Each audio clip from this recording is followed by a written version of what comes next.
আসসালামু আলাইকুম দর্শক যারা দেখছেন সবাইকে শুভেচ্ছা। ঈশ্বরচন্দ্র বিদ্যাসাগর সবাই চিনে, তার একটা গল্প। তো ঈশ্বরচন্দ্র বিদ্যাসাগর কি আত্মহত্যা করেছিল সেই গল্পটা শুনবো। তবে আত্মহত্যা করতে গিয়েছিল এই গল্পটা আছে, কিন্তু আত্মহত্যা করেনি, কারণ তার জন্ম হচ্ছে 1820 সালে আর মৃত্যু হচ্ছে 1891 সালে, তাহলে ইন্তেকাল করেছেন। তো যাই হোক, আত্মহত্যা করতে গিয়েছিল তার মতন জ্ঞানীও। ঈশ্বরচন্দ্র বিদ্যাসাগর কিন্তু ইংরেজদের সময় মেলা সংস্কার করেছিল, বিধবা বিবাহ চালু করেছিল, সমাজে মারাত্মক একটা বাধার সম্মুখীন হয়েছিল। আর নারীদের শিক্ষা, এইটাও কুসংস্কারবাদী সমাজ তখনকার মাইনে লাইনি। তারপর তিনি সংগ্রাম করে গেছেন এই নারী শিক্ষা আর বিধবা বিবাহ প্রচলনের লেগে। অনেক শিক্ষা প্রতিষ্ঠান তৈরি, সমাজ সংস্কার, তাছাড়া অনেক লেখালেখিও করেছেন। তিনি অনেক গদ্য লিখেছেন, তার লেখা সাহিত্য রয়েছে। তিনি এই জন্যই বাংলা সাহিত্যে বিখ্যাত বিদ্যাসাগর। তার ব্যক্তিগত জীবন আছে, সেই জীবনে তিনি আত্মহত্যার মতো কাজ করতেও গিয়েছিলেন। কেন গিয়েছিলেন সেই কথা বলবো। যখন চারিদিকে তিনি এই সংস্কারের কাজ করছেন, তখন হলো কি চারিদিকে বাধা।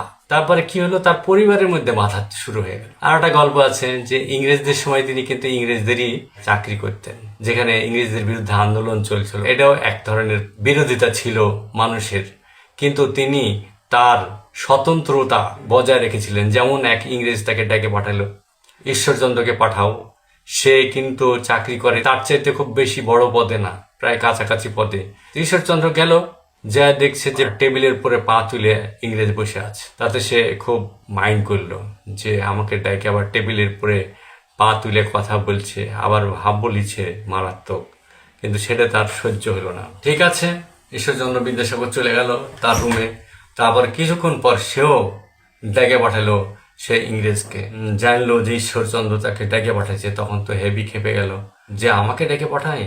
তখন ঈশ্বরচন্দ্র বিদ্যাসাগরের রুমে সে আগিয়েই গেল, যে দেখছে ঈশ্বরচন্দ্র বিদ্যাসাগর টেবিলের ওপর পা তুলে বসে আছে। মানে মারাত্মক প্রতিশোধ বলা যায়।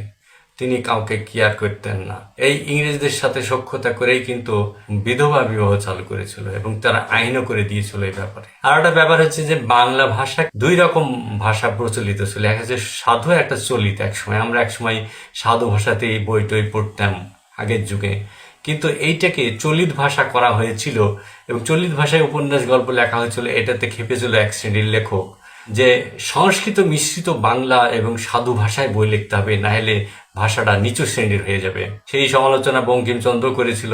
সে মনের দুঃখে কেন গেল আত্মহত্যা করতে? তার পরিবারের লোকজন এই যে তার দান দক্ষিণা, সমাজ সংস্কার, এটা মাইনে লাইনি। তার জমি জমা যে সব দান করে দিছে, তার উত্তরসূরিরা পাবে, সেটা তারা মাইনে লাইনি। এটা স্বাভাবিক ব্যাপার, কিন্তু তাই তাকে ভৎসনা করেছিল, ধিক্কার দিয়েছিল তার পরিবারের লোকজন। তাই সে একদিন সিদ্ধান্ত নিল যে আমি আত্মহত্যা করব।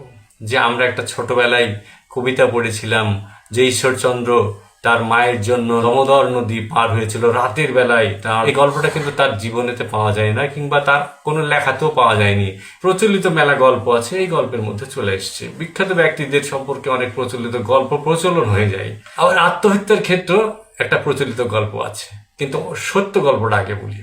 তিনি গঙ্গা নদীতে গেল আত্মহত্যা করতে। নদীর ধারে বসে আছে, এই সময় একটা ছোট বাচ্চা ছেলে এসে তার কাছে ভিক্ষা চাইলো। তখন তার মনে হলো যে এই ছোট বাচ্চা ছেলেটা ভিক্ষা করে খাচ্ছি, তাও সে বাঁচতে চাই, কিন্তু আমি কেন মরতে চাই?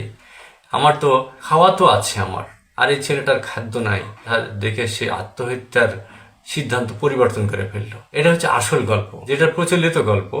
সেই গল্পটা হচ্ছে তিনি আত্মহত্যা করার লেগে বসে আছে, এমন সময় এক মুসলিম অন্ধ বাউল গান গাইতে গাইতে তার কাছে আসে জিজ্ঞেস করলো যে হ্যাঁ রে, তুই কে, যে এখানে বসে আছিস, কি তোর উদ্দেশ্য?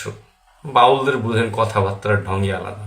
ঈশ্বরচন্দ্র বলল যে আমি, আমার জীবনের প্রতি আর মায়া নাই, আমি আত্মহত্যা করতে চাই। তার পরিচয়ও দিল যে আমি ঈশ্বরচন্দ্র বিদ্যাসাগর। তখন বাউল বলল যে তুই এত মানুষকে শিক্ষা দীক্ষা দিয়ে যাচ্ছিস, তারপর এত কাজ করেছিস, তা তুই কেন আত্মহত্যা করতে পারবি? আমার তো কিছুই নাই, আর তুই এত বড় সাকসেস একজন লোক, কেন তুই মরতে যাবি? তখন সে একটা গান বলেছিল।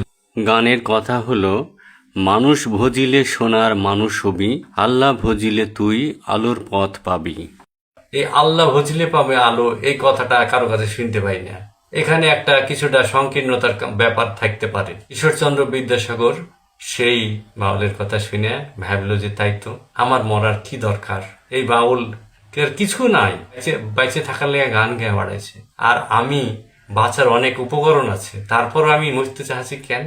এই হলো গল্প। বিখ্যাত বিখ্যাত লোকজনের জীবনে অনেক গল্প থাকে, সেই গল্পগুলা সবাই জানা আবার কারো অজানা।